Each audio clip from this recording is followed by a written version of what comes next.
Two balls and a strike to count on Taylor. Reyes fires, swinging a drive, deep left field. This is way back. Walk the ball. Let's Taylor. What's up, everybody? Welcome into DodgerHeads Live, presented by DodgerBlue.com, part of the Blue Wire Podcast Network. My name is Jeff Spiegel, joined tonight by Anthony Witrado. And if you thought a week after a Game 5 Friday night victory show that you were going to get an encore of that, you were wrong. The Dodgers got smoked tonight, 12-6 to the Mets. Jack Flaherty implodes. Dave Roberts, Jack Flaherty going to be the talking point. And I said to you, Anthony, right before coming on, there's 100 ways you could go if you really wanted to, but really, there's only one right way to go, which is to talk about the third inning. So we're going to talk about that in just a moment. Give me kind of where your head was at going into this game. Were you confident as first pitch came in, or were you thinking, hey, we took 2 out of 3 from New York. This one's probably headed back to LA? As you know, I said 5-game series, split the first 2 in LA. And then I thought they would sweep in New York. I just, whatever. It's a guess. But that was my guess. So I was very confident coming in. I thought they lined up perfectly for this game, given what Flaherty had given them in the first start, what the offense had been doing. And the offense continued to do that. And Flaherty gave them absolutely nothing. And then Doc decided that he was going to continue to lean on Flaherty, who had absolutely nothing. Yeah. And we saw the outcome. But yeah, I was very confident coming into this game. I thought, given the matchup, that they had a better than okay chance to close this thing out in New York. I really did think that. Yeah. I don't disagree. I was confident coming into this one. Jack Flaherty on the mound for the Dodgers, who had been fantastic in Game 1. David Peterson, Oregon Duck. I told the guys on the live stream last night, you got to watch out. He's an Oregon Duck over there. And I just thought the Dodgers would be fine. I even tweeted, the focus for me is not Flaherty, it's the offense. Because if the offense scores, then we won't have a ton to worry about. Well, I was wrong. The offense scored, and we still had a ton to worry about because Jack Flaherty was just not very good. And so I was confident then. Give me again. We're going to get into the third inning. And I would love to hear from the chat because it's emotional right now. It's real. It's raw. You just saw your team lose 12-6. Where are you at? Are you starting to think dark thoughts, Anthony, about 2 games in Los Angeles? And look, the Dodgers were down 3-1 in the NLCS in 2020 and came back and won 3 straight. I believe they came back to Los Angeles for Game 6 and 7. So I could be wrong. Oh, no, 2020. Never mind. They were in the bubble. So never mind. Right. All neutral fields back then. But are you thinking dark thoughts, or do you take a deep breath and say, hey, we still have to lose 2 games in a row at home in order for this thing to go sideways? I'm not thinking dark thoughts, but they're like gray. Okay. They're not all sunshine and rainbows. No, it's not all sunshine and rainbows because I think the matchup now doesn't favor them. But that's not to say that I don't think that they can win this game. They figured Manaea out at some point, and Manaea clearly hit a wall in that first start that he had. So no, I'm not thinking of they can't get to him. Matty Man Dodge had a comment earlier and said, look, if you told us that we were going to take 2 out of 3 in New York, everybody would have taken that. And he or she is 100%. I assume Matty's a man, male in the picture. Yeah, is absolutely right. So I'm okay there, but being that the matchup doesn't favor them in Game 6, Game 7 is now you're relying on a good break or 2, potentially, right? And so and that's never a good feeling. But do I think the Mets can beat them 3 games in a row? I don't think that happens. So I'm not worried about it. But like I said, I'm in the gray. Yeah. Okay. Let's talk about the big moment here. Again, we thank you everybody that's joining us live on Facebook, on YouTube, on Twitter. Dodgers lose. It's 3-2. It's headed back to Los Angeles. This was a fascinating game because right from the get-go, it looked like things were going to go positively for the Dodgers. They put runners on second and third with nobody out. They find a way not to score. Again, I thought we were going to be having a big conversation about whether that was a brain fart from Shohei Ohtani or whether Dave Roberts is covering for his third base coach. But who cares? Doesn't matter because of how the rest of this game played out. Let me say this. That's not a, and I saw you on Twitter talking about this. I don't think that's not a Dino call. I don't think. I mean, yeah, again, I don't even think it's worth talking about at this point. And Dave Roberts said, agreed with you. So, which is why I'm fine kind of setting it to the side, because if Ohtani scores irrelevant at but the I way do this think one it was plays a big out. deal, though. I do think In real time, it was a big deal. And like, you never know, like, I'm not a fan of like, a guy gets on, the next guy hits into a double play, and then the next guy homers, and then you go, that should have been 3 runs. Well, you don't know how that plays out, and you don't know, like, with 2 guys on, that the pitcher throws the same pitches in the same spot. Like, I'm one of those kinds of people. So, like, I'm not saying it wasn't nothing. If the Dodgers get on the board there early, given what had taken place in the first 2 games in New York, I think that really puts an anchor in that dugout in New York on the Mets side. And it puts an anchor on the crowd. And I think things could have potentially played out a little bit differently. Now, I don't know if there was enough runs that you could have scored in the first inning that would have made up for how flat Jack Flaherty was. But I do think it mattered that that run did not score given how they started. And I thought it was a strategy decision because Shohei Ohtani never even took a secondary lead there. Well, so if it's a strategy decision, then that's not Ohtani. This is what I'm saying. And that's what I was saying. My initial reaction to that was not on Dino, on Dave. Okay. Because Dino, like, you hit a ball 105 miles an hour to the shortstop. Dino doesn't have time to tell Shohei, don't go. Yeah, but it's the second pitch of the at-bat. If he's not taking a secondary lead, then Dino, if the goal is to take a secondary lead and run on contact, the third base coach has to say something on the first pitch. That's fair. If he notices that Shohei's not getting down the line enough, that's fair. Then that is on Dino to get in his ear and say, hey, I need you off the bag a little more as he gets going. Yeah. That part of it is understandable. And that's a fair argument. I just wonder. Let's pause. Third inning. Let's get to the third because the Dodgers are down 3-1.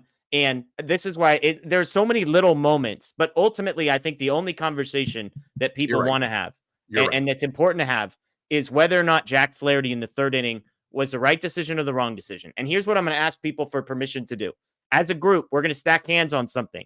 Okay. We're not all just going to play the hindsight game and say, well, they gave up 1 million runs. Therefore, what they did, they should have done it differently.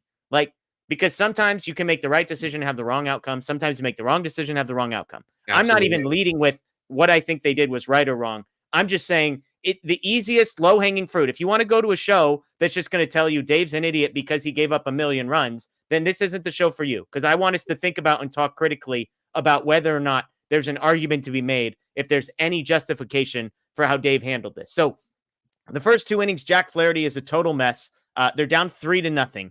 And the guy who he gave up a home run to, Pete Alonso, is due up in that inning. I tweeted out, I said, Dave should not let him see anybody a third time. I'm not even sure he should let them see Pete Alonso a second time. Well, the third inning starts with back-to-back walks to Pete Alonso and Jesse Winker. And here's the question, Anthony, that I want to ask. Starling Marte is walking to the plate. It is a 3-1 game. The Dodgers offense has threatened in both of the first 2 innings, all 3 of the first 3 innings, up until this point.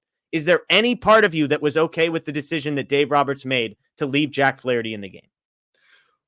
We've been very good, I think, as a duo in giving Dave, who has shouldered a lot of heavy criticism in the years past, deservedly so, from both of us and others. Yeah. We've been very good about giving him his flowers when he's deserved them, including this month. And he's deserved them this month. He's been a bit of an artist in terms of how he's managed his bullpen, with the caveat that it helps when your guys get outs, no matter where you put them. And so let me start by saying that this was a masterclass in why he has the reputation amongst Dodger fans that he has. Okay. Talk to me about that. It was an absolute clinic in what you should not be looking at, what you should not be doing, what it was going to take to lose this kind of game. Your team Yeah. scored 6 runs tonight. Yeah. You score 6 runs, regular season playoffs, 90, I'm guessing here, 3% of the time your team's going to win. Yeah. The fact that he allowed the game, it was on Flaherty early in how bad Flaherty was. I mean, he had nothing from Two the very swings, start. two swings and misses on 31 swings tonight for Jack Flaherty. He had nothing. It's then on Dave to understand this guy has nothing. Now I have 2 decisions. I manage this game to continue to try to win the series tonight. Yeah. Or I punt to go back to LA. And he, in my opinion, 100% punted. And then the offense continued to fight. And at that point, it was too late. Yeah. He had given up on them. That's how I view this. He had given up on the offense and what their capabilities were. And I understand like being cautious in, okay, like this probably isn't the game where you deploy like Kopech in the 4th inning, right? Like I understand like being a little careful there, but leaving Flaherty in the way he did, leaving Honeywell in the way he did after Honeywell had given you all you could ask for. Yeah. You punted on this game and your offense scored 6 runs, and you should be able to win a game when your offense scores 6 runs. Let me ask one follow-up question, then we got a bunch of super chats I'm going to get to here. So then he gives up the double to Marte, and it's 5-1. He had Bonda warming. He got Bonda up, and I tweeted, well, Bonda's going to be here for McNeil if it gets that far. This is before Marte. Because when Marte came up, they didn't have anybody warming. So they had already predetermined the decision there. But then the 2-run double happens. Or excuse me, as Marte is walking up, runners on 1st and 2nd, they start warming Bonda. And my guess was that McNeil, the lefty, was who Bonda would come in to face and then stick around for 3 batters, which would also get him Lindor, who's a lefty. So Marte doubles 5-1. Taylor lines out. They stick with Flaherty. At that point, now it's 5-1. Dave has a second opportunity, except for the difference is now they are down 4 runs and not 2 runs, and there are runners on. At that point, do you think there was still time for Dave to quote unquote correct himself, go to Bonda there, and try and keep this game tight? Absolutely. Yeah. Absolutely. But if you don't think that this lineup can score 5 runs, then what are we doing here? Yeah. And it felt like instead of managing to stop the bleeding, he managed to save the bullpen for the next 2 potential games. Yeah. Yeah. That early on, down 4 early in this game. And that the offense, they scored 6 runs. They could have scored 9 or 10. 1 for Like 7. they missed a bunch of opportunities. And the fact that you had their starter on the ropes and the fact that you've done well against their bullpen and that you want to tax their bullpen going if it does have to go back to LA. And it just,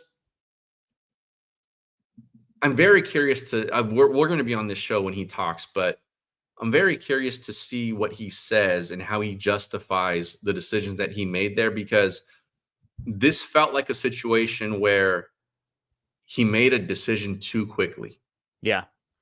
My guess, I can guess how he's going to frame it after the fact, which would be something along the lines of the worst thing that could have possibly happened to the Dodgers tonight was not only that they lose, but that they lose and burn all of their best arms. And Trinan and Kopech and Phillips and all those guys get into this game. Let's say it's 3-1 or 5-1. And for whatever reason, they lose 8-6 or they lose 3-1, whatever the numbers are. So my guess is that, I want to make so abundantly clear. I'm not defending what Dave Roberts did. I don't think this was like 100% easiest decision he'll ever make in the history of the world. I think it's pretty nuanced. I think it's like 65-35, 65 should have gone to the bullpen.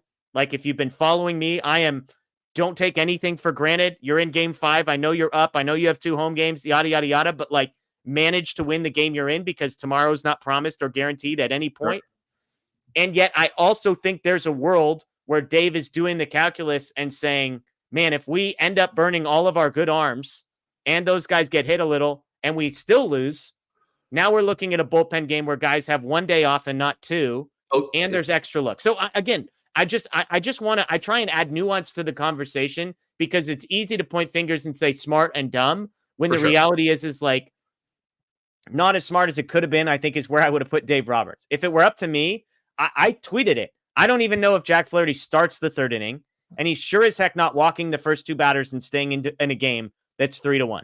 Personally, burn the relievers, take the off day, take your chances, and see what happens for me. But that's clearly not what Dave Roberts did. So let's get to a couple super chats because I think it's going to give us time to discuss some of the more nuanced stuff here. So again, apologies to the super chats that we'll get to a little bit late. Brennan with a $20 super chat. We appreciate you, Brennan. Thanks for joining us. He said, losing today sucks, but if we're trying to be somewhat optimistic, look, Brennan, I like to be somewhat optimistic. Bullpen is rested. We're going back to our home crowd, and we made them use some of their top relievers just so the hitters can get more looks at them. Are you buying? Brennan is saying, hey, this might be looking at the glass half full, but there's some truth here, Anthony. Oh, the bullpen is rested. Going back home, with the home thing is okay, but and you made them use some of their top relievers. Yes, 100% agree with Brennan here. That's a valid comment. I think the frustration lies in that you maybe didn't have to worry about any of this.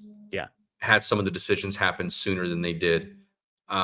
But yeah, there are reasons for optimism here. And the Mets bullpen is not very good. And they got to see some high leverage kind of arms, including Edwin Diaz for more than 3 outs today. Crazy. So I'm okay with that. I'm like, that part of it is okay with me. Yeah.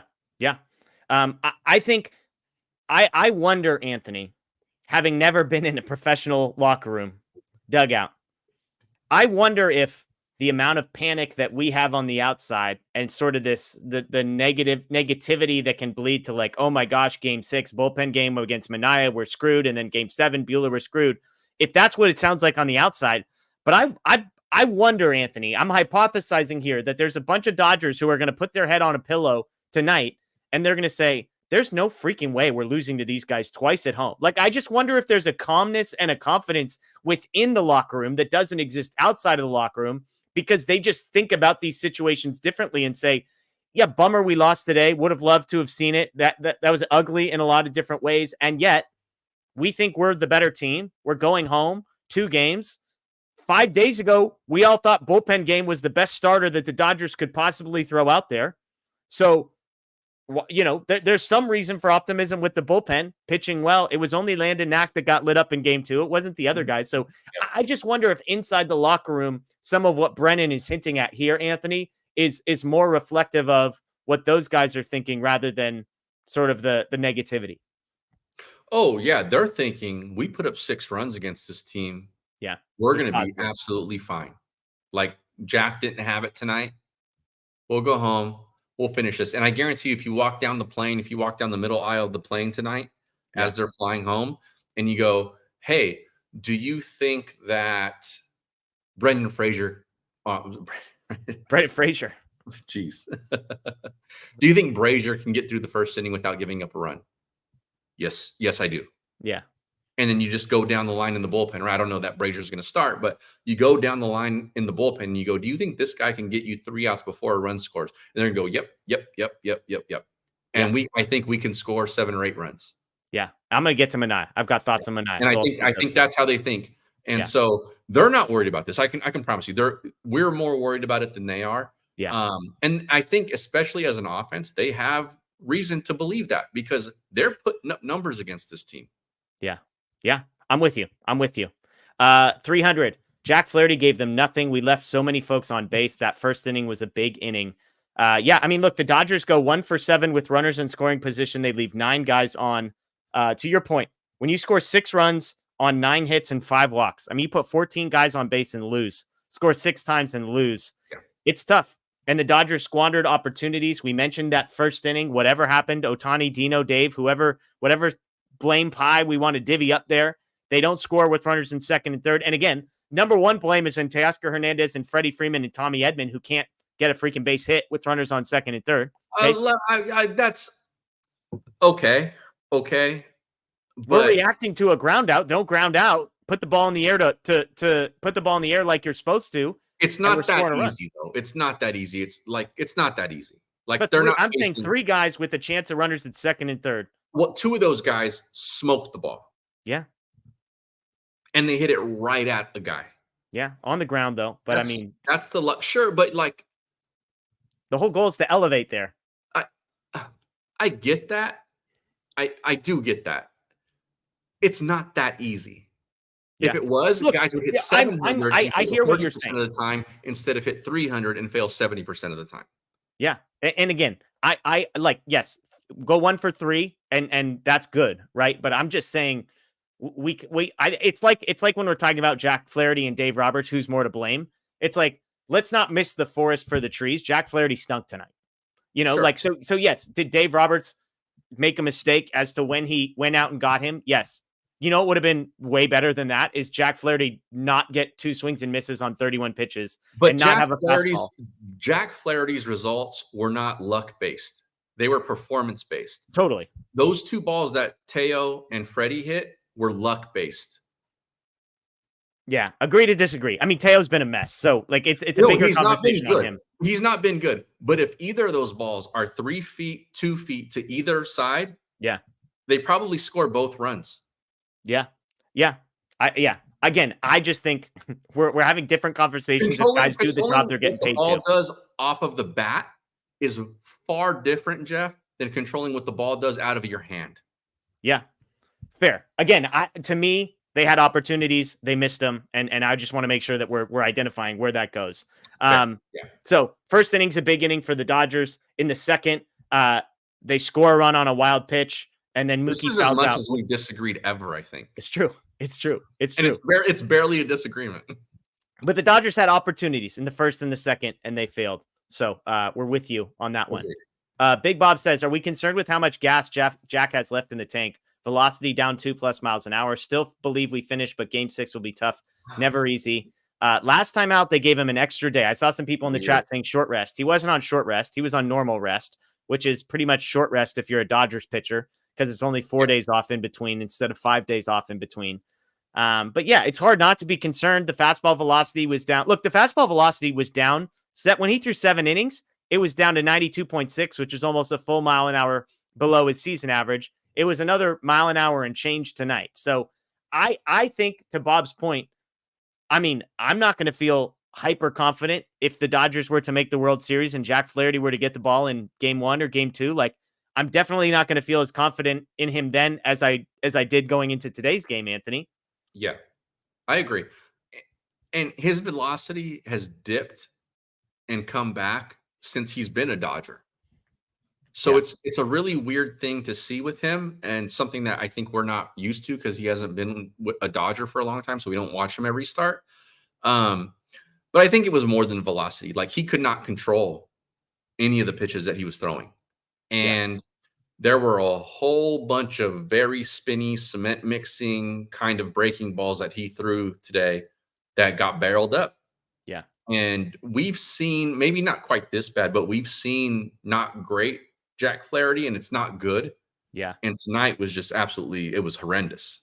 Yeah. Fastball was 1.9 miles an hour below his season average. The sinker was 2.1 miles an hour below his season average. The knuckle curve spin rate was 154 RPMs below his season average. His changeup was 175. He only threw one of those. But I mean, to your point, everything was down. The stuff was down. And there's not like it's not like they brought him back on 3 days rest like Dylan Cease. Like, this is the type of performance that you just hope for a little more. I think they win this series.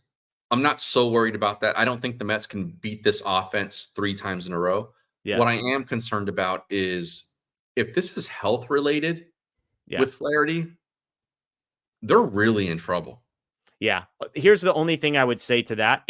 This isn't new. Like, we were having the conversation about his fastball velocity being down a month and a half ago, and so I think it's health related. The truth about his back being fine. Yeah. But again, my point is just like, it's the same guy who gave them 7 shutout innings in game 1.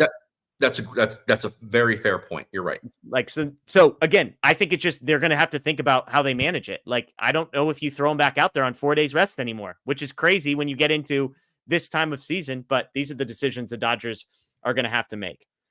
J Riff, Flaherty shouldn't have pitched enough to give up 5 runs in the third. Wrong decision. 100%.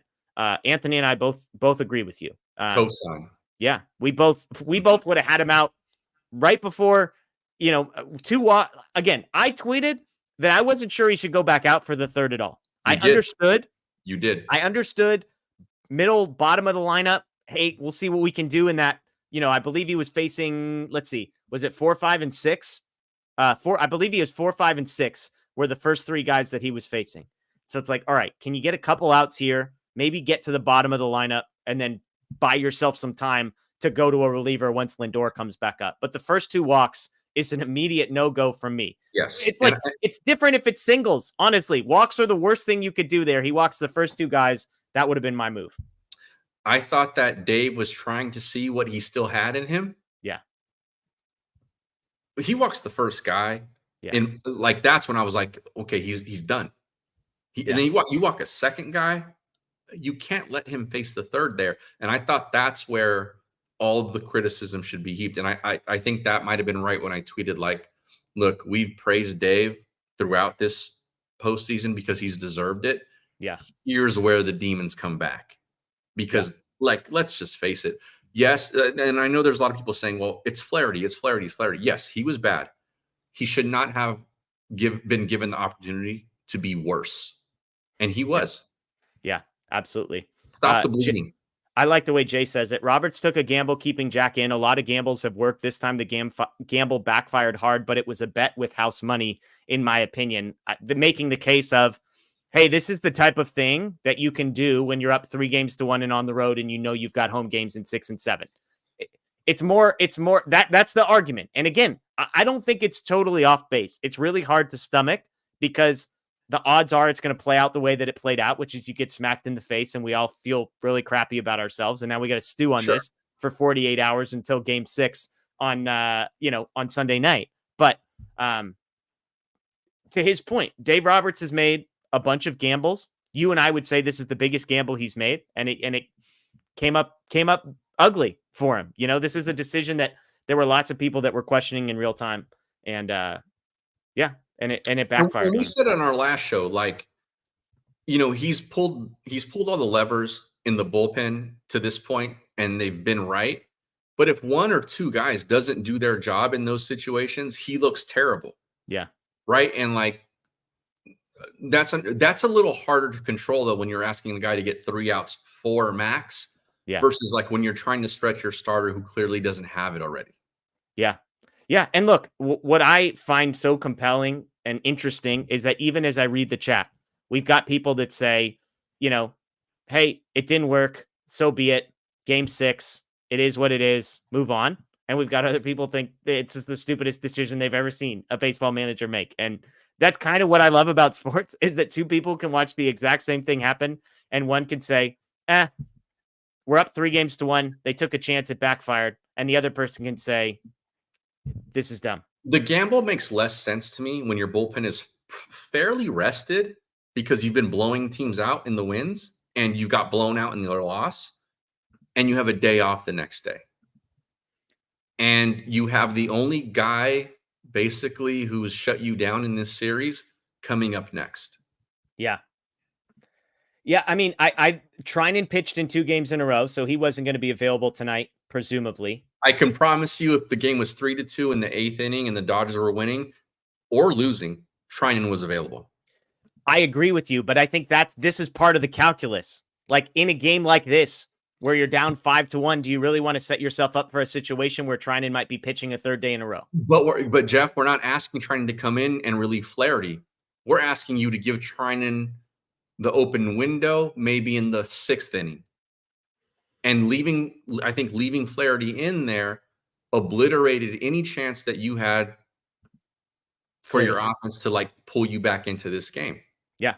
And also the Honeywell decision. Like that's going to be overlooked here. But the offense started clawing back and fighting, showing you that it was up to the task. And you basically made the same decision a second time.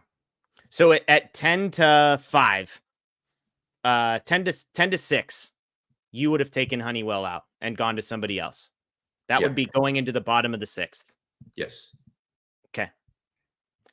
Yeah. Like, I mean, look, I think it's fair. Look, Again, this is I just try and postseason. play devil's advocate because this is far less interesting if we all just say, hey, this is stupid. Sure. I think there is an argument to be made that up 3-1, and given the makeup of your bullpen and the situation that you find yourself in, and the fact that the conversation we're talking about has 2 runners on and you're already down by 2 runs, I think factoring all of that in is part of the conversation. Yeah. I mean, it's fair. It's fair. I think it comes down to, did he pull the ripcord too early or didn't he? Yeah. Yeah. And no, yeah, fair. Like, did he quit at 3-1? Right. 5-1, he quit. Like 5-1 at that point, that was the point. Like 3-1, you could try to talk yourself into it. I don't think you can make a good case. 3-1, you could try to talk yourself into it. Barrel after barrel or walk after walk. I mean, it was interesting because, yeah, he gave up the 2 walks. Like, what's so funny is the Alonso home run he gave up in the first wasn't even a bad pitch. No, that was okay. Like, I'm not mad at that's the funny thing is, like, that home run is the least concerning thing. Yeah. Because he gave it up to a power hitter who hit a pitch off his shins. But the lack of command was evident from the first inning. Command, yeah. It was in the second inning. It was in the third inning. And when he was in the zone, they were not missing. He wasn't fooling anybody. No, I agree. Again, I think 3-1, 5-1 is when he quit, in my opinion. Yeah, that's what I would say. That's what I think. 3-1, I think you could still talk yourself. Cannot score 5 runs. Yeah, and that I think that's when he pulled the ripcord. He sat Bonda down. That to me was where you lost it. It's like, okay, we're not even going to warm the guy up. That was the quit moment. Kermit, guys, I'm worried Flaherty has a dead arm. Will he be usable going forward? How many innings has he pitched this year? Flaherty has pitched, I believe this is just going into the postseason. He was at 162 innings, which is the most innings he had pitched in a season since 2019. That's the only season he pitched more. So it's 162 games coming into the postseason. And he's at 12 1/3 since then, coming into tonight. So what's that? So he's at like 178 innings. I mean, he's 29. Like it's hard. He had back problems. It's hard to say. We're all guessing. It's all speculation at this point. He says his back is fine. Back was what we heard about at the deadline. He claims his back is fine. And we're not letting him off the hook. He was terrible. He was so bad, though. He was healthy enough to be better than this. Oh, that's a good point. He was healthy enough to be better than this. We've seen it. Also, he was so bad that it was clearly recognizable to anybody watching the game. Yeah, it's a good point. Yeah, again, we're not talking about like, was he healthy enough in the first inning? The conversation was, did he look good enough in the third to justify it? Tabari says, happy we got our butts handed to us. Kobe said it, job wasn't done. # Dodgers in 6. Look, Tabari, some people on this show said Dodgers in 6 from the get-go. So we're going for 2 series in a row with the correct predictions. All I'm saying. Close this one out on Sunday, please. Please. 6 innings, game 6. Here we go. Let's talk Sean Manaea. Well, guys, we could not hit Sean Manaea. It's not the end-all, be-all, but this may come to a game 7. Sean Manaea gave up 3 runs to the Dodgers when he pitched. They got everybody has this vision in their head of Sean Manaea like throwing a no-hitter. I think he gave up 4 hits and 2 walks in 5 innings. That's a whip of 1.2. That's average. That's not good. You could make a case that's average to below average. 3 runs, 2 of them were earned.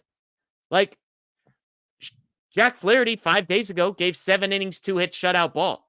5 days ago, Jack Flaherty was way better than Sean Manaea was in game 2. And today, he gave up the most earned runs, I believe, of any Dodgers starter in playoff history or something. Again, why couldn't Manaea do that? Yeah, this game's not the end of the world. I just think that they gave up on a chance to close it out tonight. That's my frustration here. I said it already. I still think they win this series. And I said it already tonight too. They got to Manaea. Yeah. When Manaea got pulled, the Mets were worried. 2 hits and 4 walks. I had it backwards, by the way. 2 hits and 4 walks. Like, they were figuring him out, and they started to get more patient, and they started to chase less. They can get this guy. Yeah. They absolutely can get this guy and win this thing in 6. My frustration is that I think Dave pulled the ripcord too early and did not let his offense did not give his offense a real chance. Yeah. On Manaea, we could not hit Sean Manaea. 2 hits, 5 innings. There's truth to what you're saying. Yeah, Dodger Blue. The Dodgers couldn't hit Manaea just like the Mets couldn't hit Flaherty. Again, Manaea walked 4 batters. So like if I told you Manaea has the exact same line on Sunday that he had in game number 2, I think we'd all be okay with it. 5 innings, 3 runs, 6 base runners, 7 strikeouts. So like that's if the Dodgers don't do any better than they did 3 or 4 days ago. Sure. So I just want to dispel this myth of like that Manaea is untouchable, because they could get to him. They could get to him. I think we have a little PTSD of like what he made Ohtani look like in those first 2 at bats, and like that's just what he was. Yeah, it's fair. It's fair. GFTG. Do we still ride with Dave if we collapse and lose this series? Your thoughts, Anthony? Is Dave now managing because of what we saw today? Is Dave Roberts managing for his job? I answered this on Twitter. Similar question. The first part of it was, if they win this series and lose, how safe is Dave? And I said, I think he's 100% safe, given that if you make the World Series with what this rotation was coming into the postseason, there's not a question that he's back. If you lose this series in this way, up 3-1, I'm not saying he loses his job, but I think the internal debate has to happen. Yeah. So I can't say for sure. What I think is, no, I don't think he should lose his job, because he's also been very good in this postseason. Let's been great. Let's call apples here. He's on the heater of all heaters coming into today. Absolutely. And I even tweeted, I was like, we're seeing it now. It's coming now. Like, everything that we've blamed him for that he hasn't done, it's happening today. Yeah. But so no, I don't think so.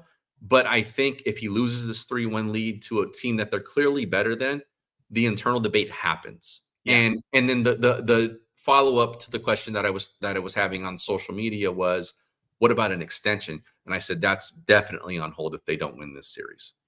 It's so funny to me how quickly these things change, because after the NLDS, it was just like job safe, period. Like, and even, coming into the first 3 or 4 games of the series, it was like, oh my gosh, Dave Roberts has been perfect. He has a flawed roster. He has no pitching. He's pulling all the strings. He's pressing the right buttons. But, and I don't think it's totally unfair, when you make a decision as monumental as this one, I understand why the question's getting asked. My answer would be, I think 2, 3, 4, 5 days from now, even if they lose, I think we feel this decision is hyper magnified right this second. And I think when it leaves the magnifying glass a little bit, I just find it hard to believe, given everything the team's been through and what the Dodgers did to even get to this point. If they were to lose in 7 games in the NLCS, I don't think Dave Roberts would lose his job. My guess. It's my guess. Yeah, I don't think so either. I'm just saying I think the internal conversation is raised, whereas if they win tonight or Sunday, I don't think it's raised at all. Fair. Part of that is like, he has been. This is a good point from Dodger Blue real quick, by the way, that the front office had some say in the plan for today. It's not just on Dave. So to the point that's, I'll ask you, Anthony. What plan? I think the suggestion, what is being suggested here is, in the scenario in which the team falls behind early, then we're presumably not going to throw out we're going to try and live to fight another day. Basically, that there was a pull the ripcord scenario on the sheet of scenarios. I can't imagine that the front office thought the offense could not score 5 runs. Yeah. Against a guy who was out of the rotation because he wasn't good enough to be in it. Yeah. The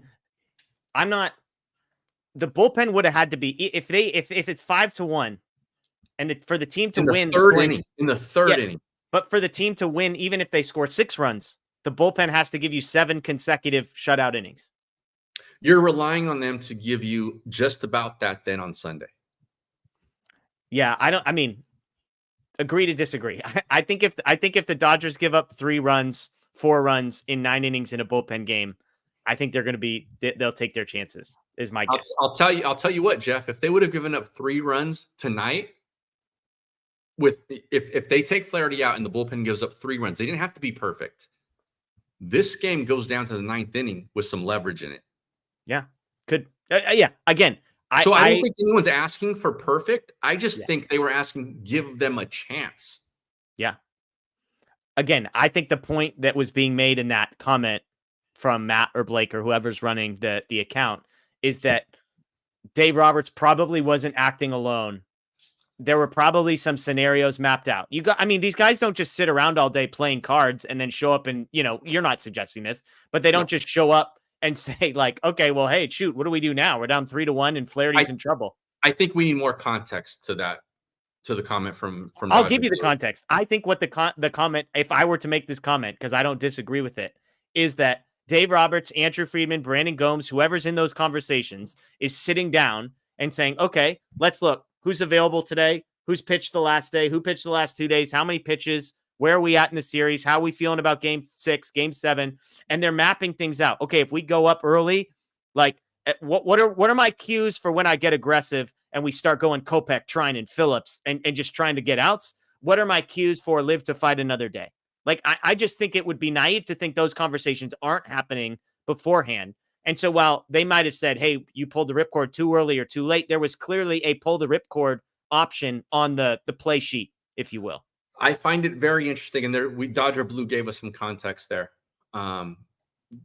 Saying what Jeff is saying is correct in terms of context. In that you get down early, bail. Yeah. My problem with that, not saying that comment is the context is wrong. I'm sure that's correct. My problem with that, watching this, is that down 4 runs in the 3rd inning. And nobody's defending that. Nobody's defending that. They're just saying, if we're talking about is Dave Roberts going to get fired, that this is then me criticizing the front office. If your strategy is, if we get down by 4 runs in the 3rd inning, this game's over. I'm with you. No. Trust me. Yeah. Again, you and I are in alignment on when we would have pulled the ripcord or not pulled the ripcord.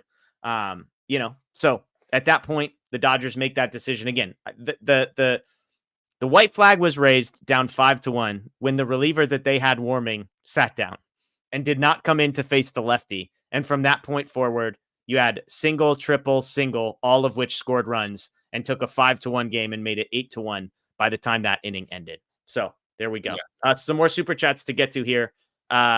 Grayson, on the positive side, this is the World Series this means the World Series will not be moved up to Tuesday, and now Jack and Yoshi will be lined up for game 1 and 2 if they advance.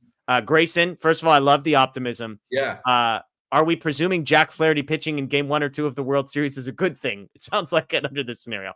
I'm kidding. All right, everybody relax. Look, there you go. The World Series is not going to happen early. Those are clearly, I shouldn't say that. The Dodgers will have their pitching lined up so that their best guys will be available at the beginning of the season, a series. Now, whether their best guys are good enough is a conversation that I know we have coming. Yeah, different conversation. We appreciate the conversation. We appreciate the chat. TYY says, I was at Citi Field today watching Flair, just looked tired and struggling early. Perfect seats watching Will looking lost. Freddie should not be out there. This was another big talking point. Freddie Freeman. Should Freddie Freeman be in the lineup on Sunday, Anthony, in your estimation? No. Okay. I'm a huge Freddie Freeman fan. He's one of my favorite players. I watched the game today with a diehard Braves fan who's one of my best friends. Loves Freddie Freeman. Anytime Freddie does anything good, he sends me the meme of like the guy with the happy face mask, and you pull the mask away and it's the guy crying. I get that from him all the time. But we were both like, it might be time to like put him down now, like at least for the rest of this series. Like he clearly he's missing pitches that he normally does not miss. Can't catch up to certain things. Like it's bothering him. So yeah, he probably shouldn't be in the lineup at this point. Like someone else has a better opportunity, I think. And the move would be like today he was out, or excuse me, Lux was out because it was a lefty. So the move would be just start Lux against a lefty. And then then you shift. Kike goes to third, Muncy goes to first. Yeah, I think so. At least maybe Lux can drop a bunt down or something like that, like in one of those at bats, something. But like Freddie's essentially a singles hitter at this point, and a singles hitter who is struggling to catch up to anything kind of above his thighs. Yeah. Look, I'll take my chances with Freddie Freeman every day. Like I understand the argument against it. I think there's defensive value. He made a couple huge picks the other night, which I know the mobility is limited. I know the base running is limited. I'm the guy that stays. I will die on the hill. I'll literally wait till I die on the hill. You know what? Like part of the argument in your favor is I'm not saying I can't be convinced the other way. Like if he's in the lineup on Sunday, I'm fine. That's not a gripe for me. And I think part of it is Page's hitting 2 home runs today definitely helps the sit Freddie conversation, because the bigger conversation would be, okay, if Lux is in there and Freddie's in there, like, who's the center fielder? Because we know Page's hadn't been great and defensively is limited. At least he showed you something with his bat tonight to, I think, make this more of a conversation. This offense is still scoring even with him sort of in this form. Yeah, it's true. It's true. Mr. Kirk said, what is plan B if they burn the arms and lose? What am I missing? This, I think, is going back to a conversation we had a little while ago, just saying, hey, the worst case scenario is you burn the arms and lose. The downside to that, even with the off day tomorrow, all those guys would be available in 2 days, but you would have given the Mets more looks at all of those guys, and they wouldn't be at quote unquote full capacity. Even with just 1 day off, some of those guys would have then been pitching back to backs. Some of these guys going into Game 6 have only pitched twice in this series, though. Yeah, but again, less important than how many days off you've had in the last 6 is how many days off have you had in the last 2. Like Treinen pitching 3 days in a row, you could say, well, he's only pitched 3 out of 6 days, but that's far less accurate than he's pitched 3 days in a row. Then you know what? Then don't butter me up and say, you know what? Yeah, if we have to pitch some of these guys 3 days in a row, we'll do it. Yeah. Don't say that then. Yeah. Fair. Because you were in this game at 5-1 in the third inning. And again, I'm not saying you need to put it in Treinen in the third inning or Kopech in the third inning or the fourth inning. I'm just saying, like, don't give up on the game. Yeah, Risen indeed with a couple super chats here. Sorry, why save relievers for Game 6 against Manaea, who will probably be perfect again? Buehler has to be perfect in Game 7. Dodgers will have their backs against the wall. Freddie and Teo just need to get it done. And then he clarified, Manaea gave up 2 earned runs and 1 earned due to an error. He made the Dodgers look foolish for most of the game. Flaherty is not the same pitcher with the Dodgers. I agree, the Flaherty piece for sure. But the question is, why save your relievers for a game against Manaea, who is and I think this would have been the argument again, heading into this game, is the reason you put your eggs in this basket is because Peterson and the bullpen was clearly going to be a better matchup for the Dodgers than Manaea. I don't think Manaea is like invincible, but I don't think anybody would say, oh, I feel better about Manaea than I do about facing Peterson in the bullpen. And so, the question is, why save your relievers for Game 6 when this is the chance? And we've had that conversation a couple times. Clearly, Anthony's we're both firmly in the camp of we would have taken Flaherty out at 3 runs for sure, but definitely before it got to 5. I'm still firmly in the camp, too, that I think they win this series. Yeah, I agree with you. I am as well. Richard, Dave made a decision and committed to it. Mets were begging us to get back in the game, and we failed. They used the luxury of being up 3-1. And again, this will matter if the Dodgers lose the next 2 games. If the Dodgers come out in Game 6 and the bullpen is awesome and they get to Flaherty for a couple runs and win this game 3-1, you think Dave Roberts going to have a smile on his face in that post-game press conference, right? Like I'm just saying what's going to be bad, though, and where he's going to look stupid is if the bullpen comes out and stinks in the next game. And it's like, cool. We put all our eggs in this basket.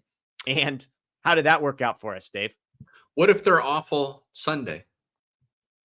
That's what I mean. Sorry, Sunday is what I mean. Like Game 6. Okay, gotcha. Yeah. Like I'm saying, okay, it's one thing if you save all your relievers. I thought you meant if you tried to save the game tonight and So so it's the example of, I'll use a golf analogy. My guy Anthony, a big golf guy. If you're playing for skins and you have, look at that, gonna get the terminology right. If you have a hole, that's tie for all the rest of us. Yes. If you tie a hole that's worth $10,000, The next hole is worth what? $20,000 all of a sudden, right? The skin pushes forward.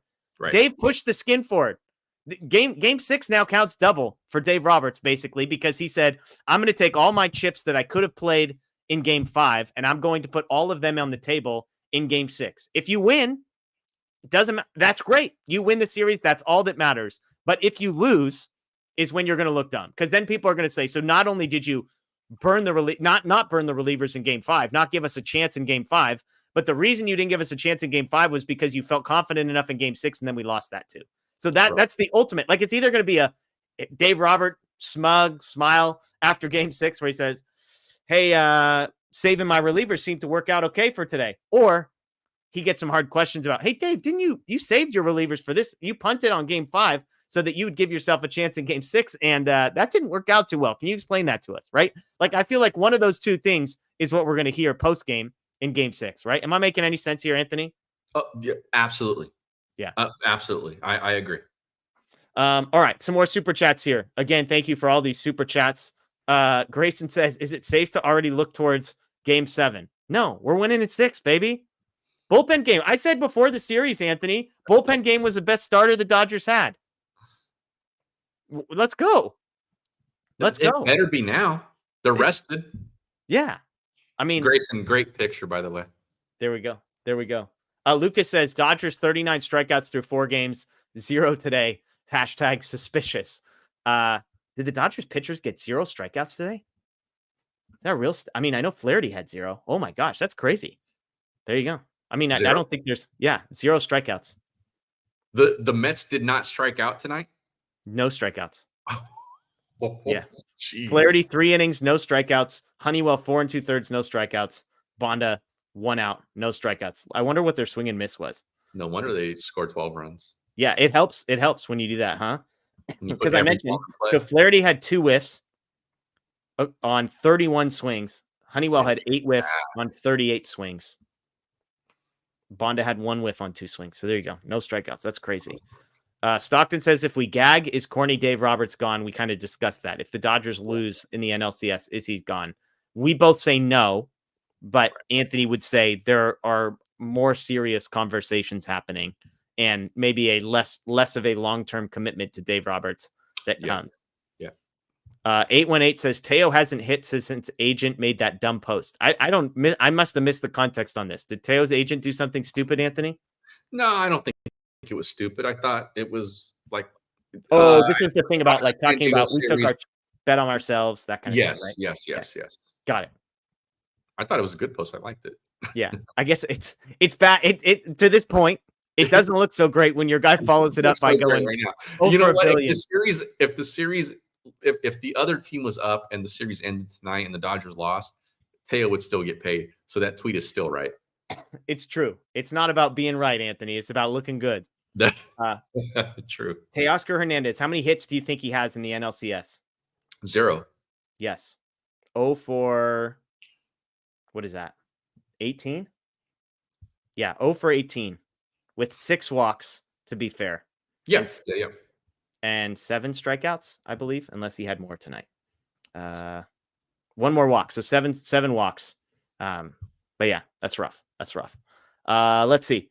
No to nuance. You play to win the game, Jonathan. Yeah, it's fair. Look, this is what I said. You can't get greedy. You can't take nothing for granted. Goat Yachty said, I don't know if they're really able to hit Manaea. We'll see. I mean, look, the other thing I would say, Anthony, is I will feel more confident every single time the Dodgers see somebody for a second time. So I was going to say the same thing. If there's a club in baseball that I trust most to adjust to a guy a second time they see him in a week, it's the Dodgers. Yeah, absolutely. Not gonna lie, Freeman and Teo should step up. Left men on base. Yeah, they were really bad. Tonight. Freeman 0 for 2, Teoscar 0 for 1 with runners in scoring position today. 9 left on base total for the team. Those 2 guys didn't get it done. And again, Teo especially hasn't gotten it done all series. Freeman's been okay. I think he's hitting like 250 or something at this point, but not good enough. 20, here we go. If you said we win 2 out of 3 in New York last week, I'd take it. Absolutely. I like this one. Stockton says, I blame Daniel for not growing the mullet back out. That's accurate. That's accurate. We will all blame I don't Daniel know for that. Mullet Daniel. I want to know Mullet Daniel. Yeah. Go back and find some 2020 Dodger Heads footage of like 7 people watching me in my dining room and Daniel as we're all figuring this out in real time. Daniel, we're going to get Newsflash. together during the Lakers season, and I need to see the growth. There we go. Newsflash, not enough starting pitching to win it. Here's I tweeted this before the game, and it looks stupid now. Okay, I'll preface this with I'm not saying I'm smart. The offense is what's going to win them the World Series. I've been saying this for the last 2 months. Like, we could talk about starting pitching, and obviously there's an extreme let's be fair, example. though. The bullpen has to be nails. And my point is, like, there's an extreme 3 innings, 8 runs. That's bad news. But, like, on the whole, the offense is going to win you or lose you. Like, if the Dodgers offense can score 6 to 8 runs on average, they're going to win more games than they lose. But the offense didn't win them the San Diego series. The bullpen won them the San Diego series, and some decent starting pitching. Yeah. I think it's a mix. Fair. This series has been primarily about the offense. I mean, they scored 2 runs in Game 5. Yes, Game 5 for sure. I agree with you. I think if the Dodgers are going to be sustainably winning baseball games, it's going to be because of the offense. I'll put it that way. I think, let's say this. I think what we can agree upon is that they can't rely on the starting pitching to carry them. Correct. Absolutely. That we agree. Hitting a bullpen in some combination. Yeah. Big Bob, Gonsolin incoming, ? Will nothing but wasted at bats. Look, they got to get to the World Series before they can make any roster moves. So we'll see how those things play out. I mean, unless there's a fake Brent Honeywell injury that comes down the pike because they want to try and get another arm in. And I don't think MLB would take too kindly to that. So we'll see. Ivan says, I'd move Kike to center, Pages to left, Lux to second, Tommy to short. So we're taking Teoscar out of the lineup now too. That's not going to happen. I'm not doing that. Unlikely.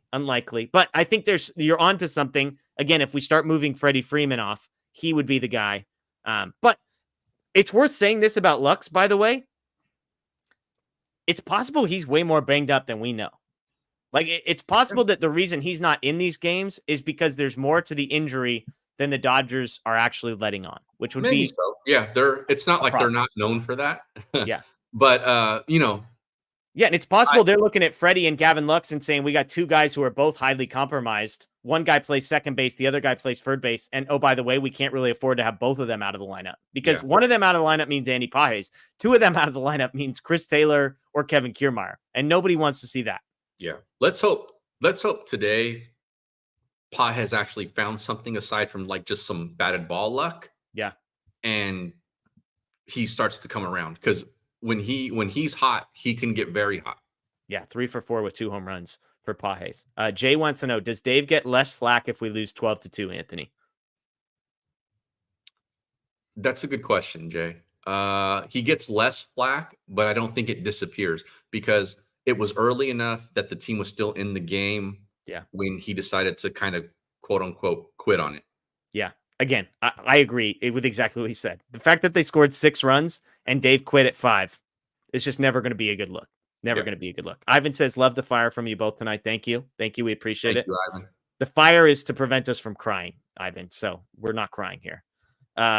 Dave reported that Jack was sick. I haven't checked on any of the post-game stuff. So Goat Yachty, hopefully you're telling us the truth here. I don't know if you've seen anything, Anthony. I've seen the comments in the chat. I've seen a few people say that was what's being reported. Oh, yeah. Dave Roberts said Flaherty's been under the weather. He isn't sure if that played into the decline in command and stuff. He left him in because, quote, you can't cover the game with leverage while being down for 7 innings. There's a cost on the back end. Dave said he didn't want to be, quote, careless with his relievers with more baseball to play. Ultimately, it's about winning 4 games in a 7-game series. You threw a...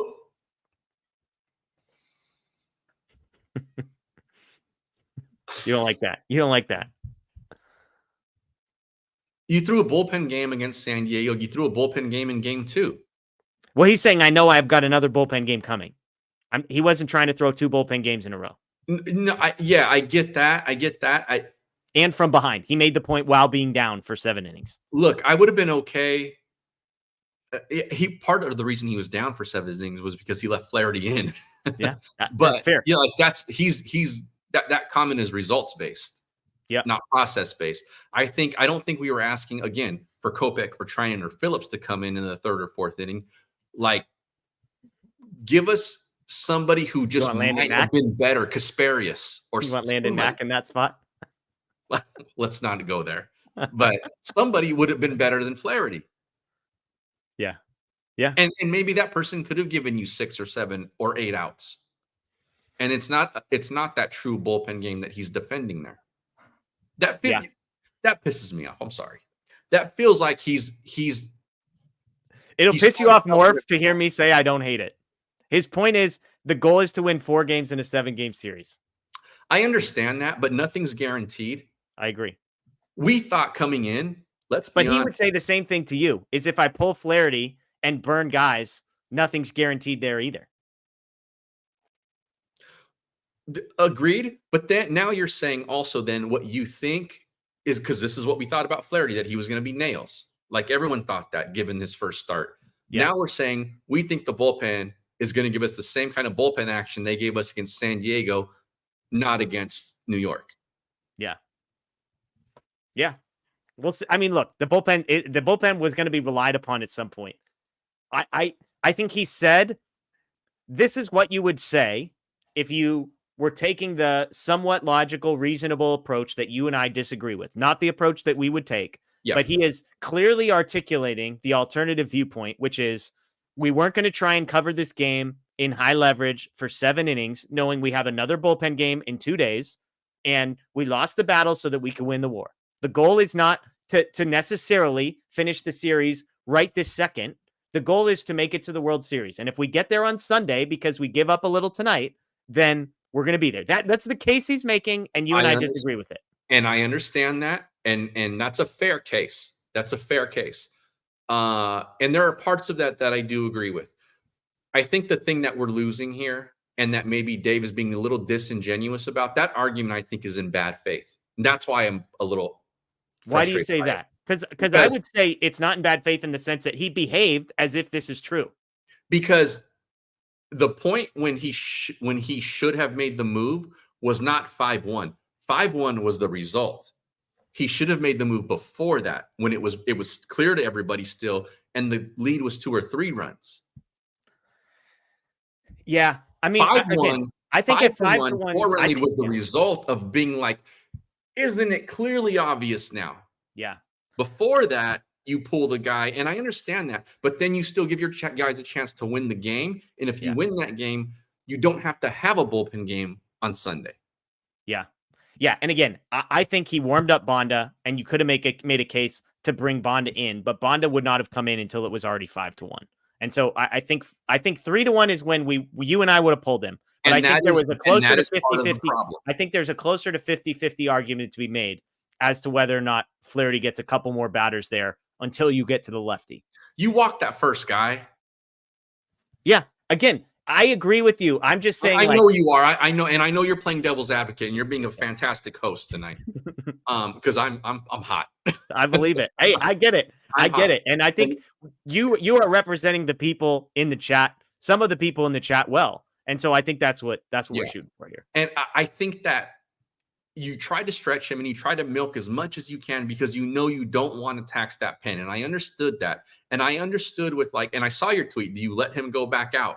Yeah. And then do you let him face Lindor? And then do you let him face the old polar bear guy? Alonso. Whatever that guy's name is. He's not on our team. Pete Alonso. Polar bear should be extinct.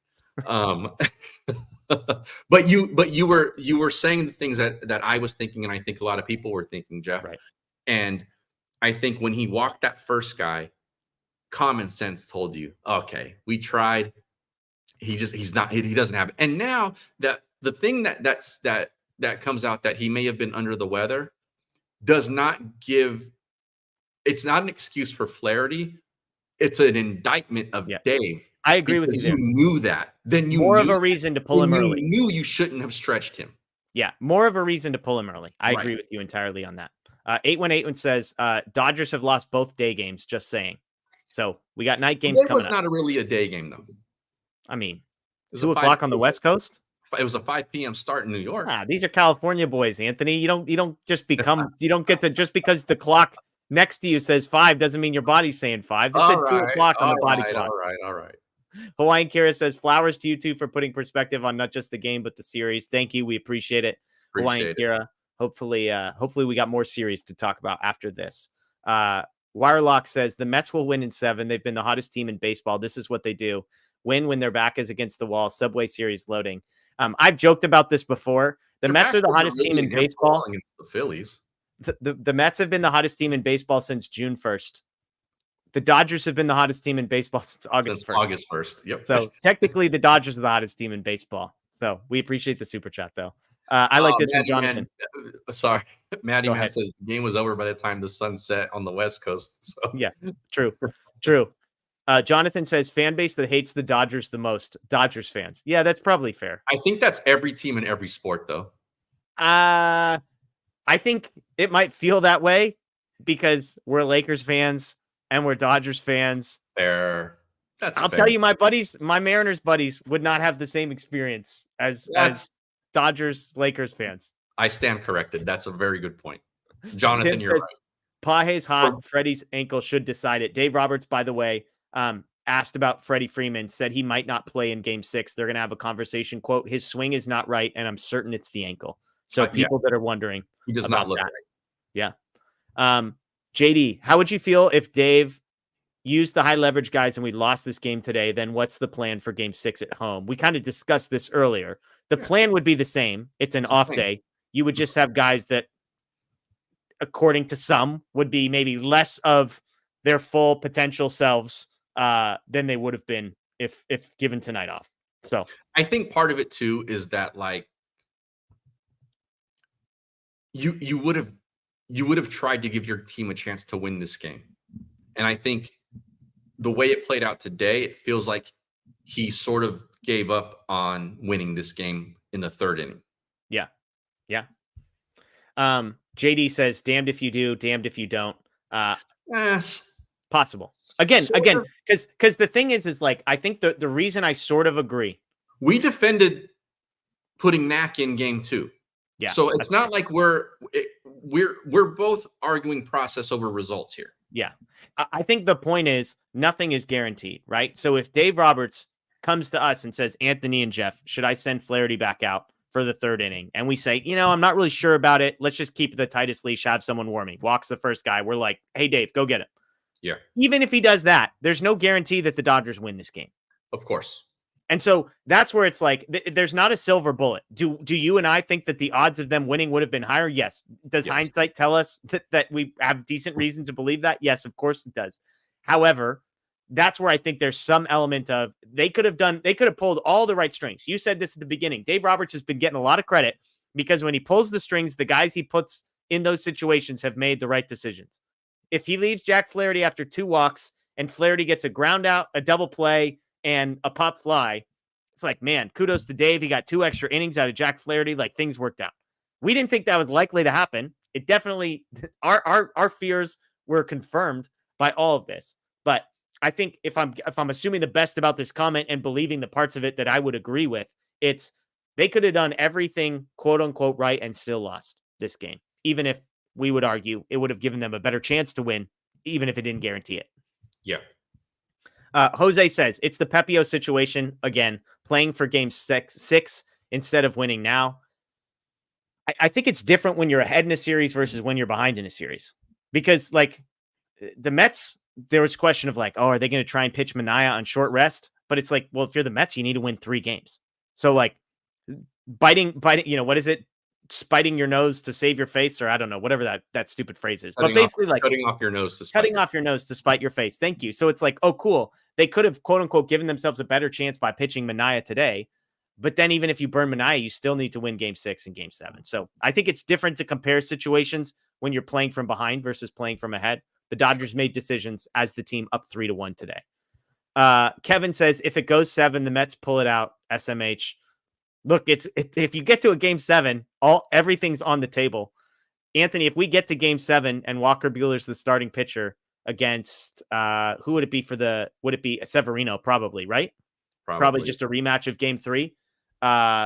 Would you be confident? Yeah, I'm fine with that. I agree.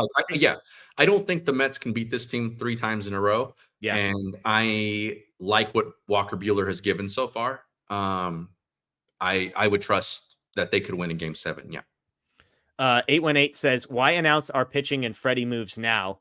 I would say on the pitching side, you're not really announcing anything. Everybody knew this was going to be a bullpen game in Game 6. So I don't think you're giving the Mets time to prepare because there was no chance of anybody else starting this game and there being an actual starter. The Freddie piece, Dave hasn't really admitted anything. And I would also say, if everybody on Dodgers Twitter is asking the same question of can they really run Freddie Freeman out there in Game 6, I don't think Dave is going to be hiding something. Yeah. If anything, by the way, I would say Dave Roberts' comment. The Mets clearly found a way, like they found a strategy. Yeah.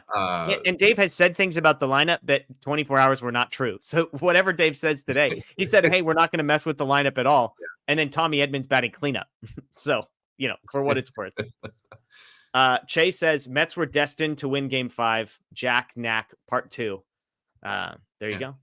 Jay says, my faith was shaken after Game 3 NLDS. Dodgers proved me a fool once this postseason. Ain't happening twice. Dodgers in 6. Great coverage tonight, guys. Thank you, Jay. We appreciate it. And I would say exactly that. The Dodgers have been there. The Dodgers have had their backs against the wall twice. They beat a better team in the Padres, one of those games on the road. Now all they have to do is win one of 2 games at home. They will be favorites in both of these games. They will be favored. According to sports books, whoever you want to ask, they will be favored in both of those. I'm a pessimist by nature. My family will tell you that. But I think they win. I think they win Sunday. I love it. All right, folks. We're at the hour 15 mark, so we appreciate that you all were here. Fast. That felt fast. We appreciate. We appreciate all the super chats. We appreciate all the interaction. We appreciate all the comments. Bet the over, 818 says. Look, the over has been a safe bet every single game this season. Although, who knows? Maybe in 2-0 Game 5. Maybe that's what we're in for. We go long. Yeah. Is it us?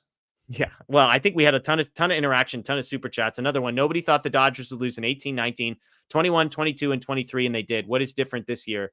Shohei. What's that? Shohei, and they're up 3-2 in the NLCS. I think they go to the World Series. I think they're going to the World Series. They're up. I mean, look, this would be a different conversation if they lost this game to go down 3-1 or to go down 3-2. Agreed. They lost this game to still be up 3-2. That's what's different. Also, Shohei. Mookie's hitting. Yeah, Mookie's hitting. There's another thing that's different. I like it. The bullpen's pitched well. Max Muncy's been pretty good. Page's had a couple home runs today. So there's some reasons for optimism, folks. Hey, we appreciate it. We will be live again tomorrow night. Myself, Matthew Moreno, I believe, 9 p.m. We're going to do it after the ALCS game. So 9 p.m.-ish right here on the Dodger Blue YouTube page. Subscribe, ring the notification bell. We'll be back. We'll see. Maybe 24 hours from now, we're feeling different. I'm excited to hear Matt's perspective on all of this. If he thought there was any defense of what Dave Roberts did, or if he kind of lines up with you and me that this was a mistake. So we will get into all of that. So be sure to join us. Again, if you're new, subscribe, ring the notification bell right here on the YouTube page. We've already got Dave Roberts' conversation about his decision to leave Jack Flaherty in. So as soon as we are done, just stay right here, click on the YouTube page and go find that. I'm sure that will be worth your time and a talking point for the next 24 hours or so. That is Anthony Witrado. I am Jeff Spiegel, folks. Enjoy the rest of your night. And even though they lost, even though Flaherty looked bad, even though Dave Roberts might have been a mess, go Dodgers.